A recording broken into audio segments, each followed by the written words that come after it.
numéro 73. Officiers, sous-officiers, brigadiers-chefs, caporaux-chefs, brigadiers, caporaux, légionnaires et parachutistes des troupes aéroportées. Nous sommes rassemblés aujourd'hui pour une cérémonie exceptionnelle au Champ de Mars, baptisée du nom de dieu romain de la guerre.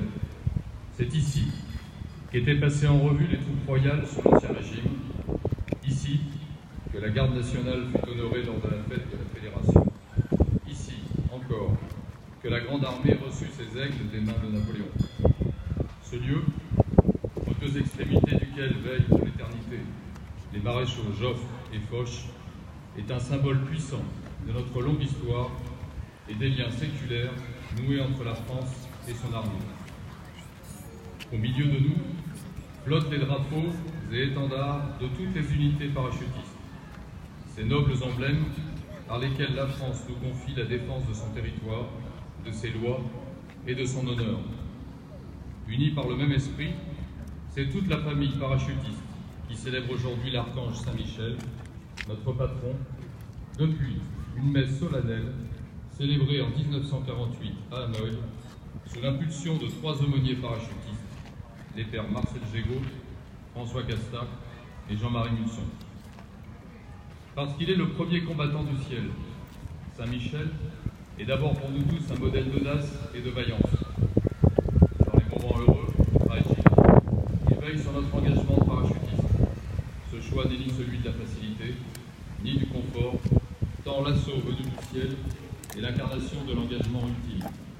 Les parachutistes ne demandent rien en retour que l'insécurité, l'inquiétude, la tourmente et la bagarre, selon les mots mêmes de notre belle prière.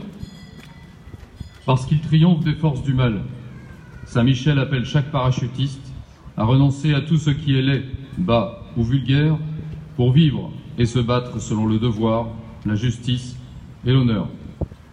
C'est pourquoi les parachutistes ont soif d'un idéal conforme à la tradition et à la vocation de notre pays. Cet élan indomptable fortifie leur cœur, illumine leur conscience et les élève au-dessus d'eux-mêmes dans une exigence toujours réaffirmée de générosité, de loyauté et de droiture. Enfin, parce que Saint-Michel a été considéré au cours des siècles comme le protecteur de la France, il incarne notre volonté de défendre notre patrie, si belle et si grande, par l'esprit et par le cœur, civilisatrice du monde par ses armes et par ses idées.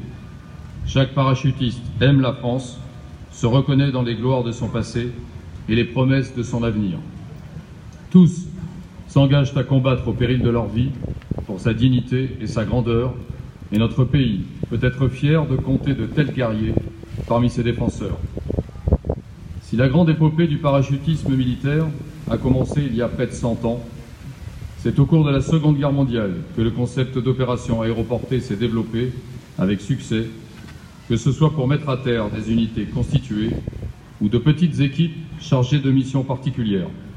Depuis, les parachutistes n'ont cessé de faire évoluer leurs moyens et leurs techniques, mais toujours en conservant le même esprit, car les caractéristiques de leur mission, toujours difficiles et hardies, ont forgé en eux des qualités hors du commun. C'est l'autonomie et l'endurance, l'astuce et la fougue, l'audace et l'initiative. C'est la souplesse de l'approche, le sens du terrain, le flair du danger, le goût de la manœuvre et l'intelligence du combat.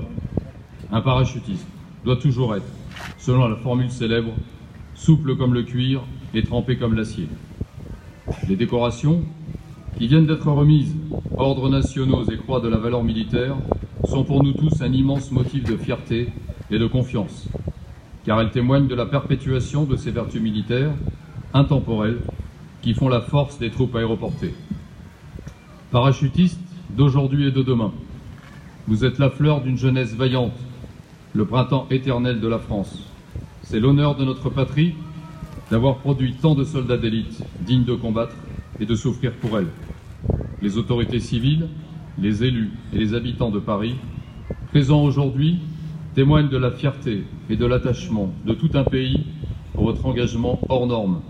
Vos aînés, dont beaucoup nous entourent aujourd'hui, vous regardent avec confiance. Tant est puissante la cohésion qui unit tous ceux qui, quel que soit leur grade ou leur spécialité, ont eu à franchir un jour la portière pour s'élancer vers l'inconnu et parfois la fournaise. Votre responsabilité est immense, car s'il le faut, demain, comme par le passé, c'est de vous que dépendra le sort des armes de la France. N'oubliez jamais l'héritage glorieux et héroïque de ceux qui vous ont précédés. Depuis plus de 70 ans, ils ont forgé dans la gloire, mais aussi la souffrance et le deuil, la légendaire histoire des parachutistes. C'est leur esprit qui vous inspire aujourd'hui dans vos engagements, partout dans le monde et sur le territoire national. Parmi eux, beaucoup, morts illustres ou héros anonymes, ont payé un lourd tribut. Sentez leur invisible présence dans le ciel limpide de leur gloire. Ils se penchent aujourd'hui sur vous.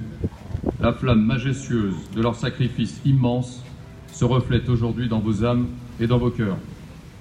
Cette flamme est celle du souvenir, mais c'est aussi celle d'une promesse, celle-là même que chacun d'entre nous a faite en s'engageant dans les troupes aéroportées et qu'il est appelé à refaire aujourd'hui dans le silence de son cœur.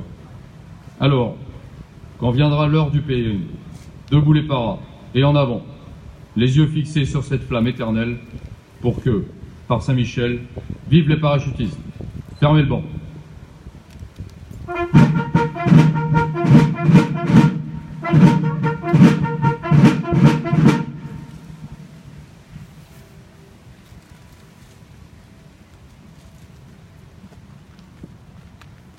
Drapeau du 1er régiment de chasseurs parachutistes, regagnez votre garde.